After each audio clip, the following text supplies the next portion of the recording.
வணக்கம் நண்பர்களே, welcome back to அம்மா மகள் சேனல். இன்றைக்கி நம்ம ஒரு சத்துள்ளதான ஒரு ரெசிபி தான் நம்ம பார்க்க போகிறோம். அது என்னென்னு பார்த்தீங்கன்னா, மரவள்ளி கிழங்குல நம்ம வறுவல் மாதிரி தான் பார்க்க போகிறோம். இந்த ரெசிபி ரொம்பவே ஈஸிங்க. அது மட்டும் இல்லாமல் அளவு கடந்த சத்துக்களும் இதில் ரொம்பவே நிறைஞ்சிருக்கு. முக்கியமாக யாரும் வெயிட்டு போடணும், அதாவது உடல் எடையை அதிகரிக்கணும் அப்படின்னு நினச்சிங்கன்னா கண்டிப்பாக இந்த பதிவை நீங்கள் முழுமையாக நீங்கள் பாருங்கள். சரி, வாங்க இப்போ வீடியோக்குள்ளே போகலாம்.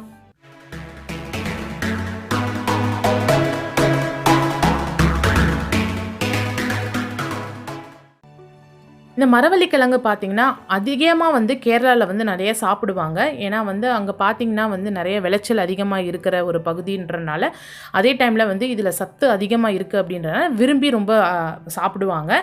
இப்போ நம்மளுக்கு மார்க்கெட்டில் நிறையவே கிடைக்கிது, சீசன் டைம்லேயே நம்மளுக்கு கிடைக்கிது. ஸோ அப்போ கண்டிப்பாக நீங்கள் வாங்கி உங்கள் உணவோடு சேர்த்து சாப்பிடுங்க. இன்னொரு முக்கியமான குறிப்பு என்னன்னு பார்த்தீங்கன்னா, இந்த மரவள்ளி கிழங்கு வாங்குறப்ப நல்லா ஃப்ரெஷ்ஷாக இருக்கிறதா நீங்கள் பார்த்து வாங்குங்க. இப்போ கட் பண்ணோன்னா அது நல்லா வெள்ளையர்னு இருக்கணும். இந்த மாதிரி கருப்பாக இருந்துச்சுன்னா நீங்கள் தயவு செஞ்சு அதை நீங்கள் குக் பண்ணாதீங்க, அதை தூக்கி வீசி எறிஞ்சிருங்க. ஏன்னா அதில் சைனைடு அதிகமாக சுரக்கும் அப்படின்ற மாதிரி நிறைய பதிவுகளை சொல்லியிருக்காங்க. அதனால நீங்கள் முடிஞ்ச அளவுக்கு இந்த மாதிரி கருப்பாக இருந்துச்சுன்னா அதை தூக்கி வீசி எறிஞ்சிருங்க, நீங்கள் அதை குக் பண்ணாதீங்க. இந்த மரவள்ளி கிழங்குல நிறைய பெனிஃபிட்ஸ் இருக்குது. அதில் முக்கியமானது பார்த்திங்கன்னா, இது க்ளூட்டன் ஃப்ரீ. அதுக்கப்புறமா விட்டமின் கே ரொம்பவே அதிகமாக இருக்கிற ஒரு கிழங்கு வகை. அது மட்டும் இல்லாமல் இதை நம்ம ரெகுலராக சாப்பிட்றப்போ நம்ம எலும்பு தேய்மானம் இல்லாமல் இருக்கும். முக்கியமாக வயசானவங்களுக்கு தேய்மானம்லாம் இருக்கிறப்போ இந்த மாதிரி இந்த மரவள்ளி கிழங்கை நம்ம அடிக்கடி எடுத்துக்கிறது ரொம்பவே நல்லது. இந்த மரவள்ளி கிழங்கு நீங்கள் சாப்பிட்றீங்கன்னா சாப்பிட்டதுக்கப்புறமா இஞ்சியோ சுக்கோ நீங்கள் இதை சாப்பிடக்கூடாது. இந்த காம்பினேஷன் ரொம்பவே டேஞ்சர். அதனால் முடிஞ்ச அளவுக்கு அன்றைக்கி நீங்கள் மரவள்ளி கிழங்கு சாப்பிட்றீங்கன்னா இந்த சுக்கும் அதுக்கப்புறமா இஞ்சியும் நீங்கள் சாப்பிட்றத தவிர்த்துருங்க. ஸோ இப்போ கிழங்கு நல்லா வெந்துருச்சு. இப்போ பார்த்தீங்கன்னா நல்லா சூப்பராக வெந்துருச்சு. ஸோ இப்போ நான் ஒரு டேபிள் ஸ்பூன் அளவுக்கு நான் எண்ணெய் சேர்த்துக்கிறேன். உங்களுக்கு விருப்பமான எண்ணெயை நீங்கள் சேர்த்துக்கோங்க. இப்போ எண்ணெய் நல்லா சூடாயிடுச்சு. அதே டைமில் இந்த கிழங்கும் நல்லா வெந்ததுனால நான் இதை சின்னதாக க்யூபாக நான் கட் பண்ணிக்கிட்டேன். எண்ணெய் சூடானதுமே நம்ம தாளிக்க வேண்டியதான். அதுக்கு முதல்ல ஒரு அரை டீஸ்பூன் அளவுக்கு நான் கடுகு போட்டுக்கிறேன். அது நல்லா வெடிக்கட்டும். கடுகுல எல்லாம் பொரிஞ்சிருச்சு. அதுக்கப்புறமா ஒரு அரை ஸ்பூன் அளவுக்கு உளுந்து சேர்த்துக்கலாம். நான் காரத்துக்கு காஞ்ச மிளகாவும் சேர்த்துக்கிறேன். அதே டைமில் மிளகாத்தூளும் நான் சேர்த்துக்கிறேன். ஸோ அதுக்கு ஏற்ற மாதிரி உங்களுக்கு எவ்வளோ காரம் விருப்பமோ அதுக்கேற்ற மாதிரி நீங்கள் சேர்த்துக்கலாம். நான் 2 காஞ்ச மிளகாய் சேர்த்துக்கிறேன்.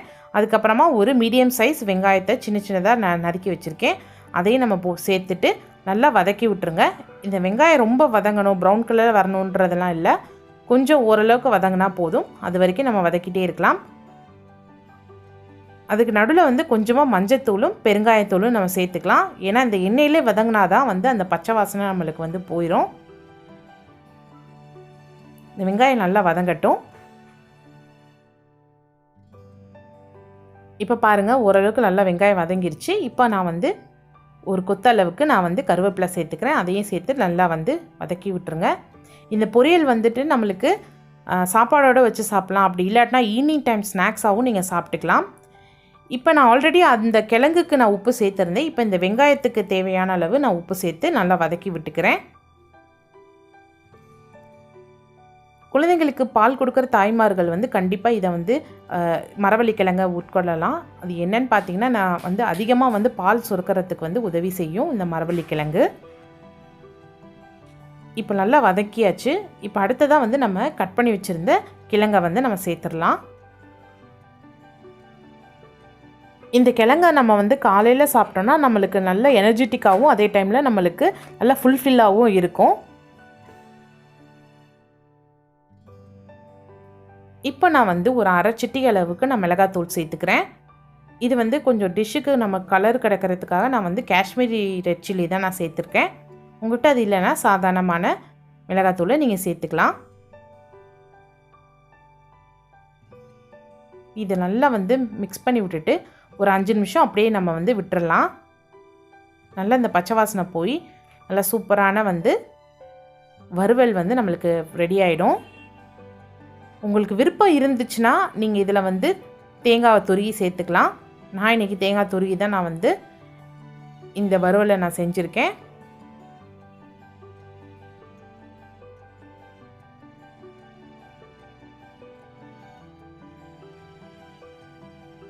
இப்போ கொஞ்சமாக வந்து நம்ம தேங்காய் துருவல் நம்ம சேர்த்துக்கலாம். இந்த தேங்காய் துருவல் சேர்க்குறப்போ வந்து நம்மளுக்கு நல்ல ஒரு டேஸ்ட்டுக்கு நம்மளுக்கு கிடைக்கும். இது விருப்பம் இருந்தால் சேர்த்துக்கோங்க, இல்லைன்னா நீங்கள் ஸ்கிப் பண்ணிக்கலாம். இப்போ பாருங்கள், சூப்பரான சுவையான மரவள்ளி கிழங்கு ஃப்ரை வந்து நம்மளுக்கு ரெடி ஆயிடுச்சு.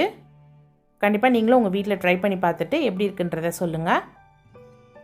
இந்த வீடியோ பிடிச்சிருந்துச்சுன்னா லைக் பண்ணுங்கள், ஷேர் பண்ணுங்கள், கமெண்ட் பண்ணுங்கள், மறக்காமல் சப்ஸ்கிரைப் பண்ணிடுங்க. பக்கத்தில் இருக்க பெல்லையும் ப்ரெஸ் பண்ணிடுங்க. அப்போ தான் நான் வீடியோஸ் லோட் பண்ணுறப்போ உங்களுக்கு நோட்டிஃபிகேஷன்ஸ் உடனுக்குடன் வந்துக்கிட்டே இருக்கும். Thank you so much.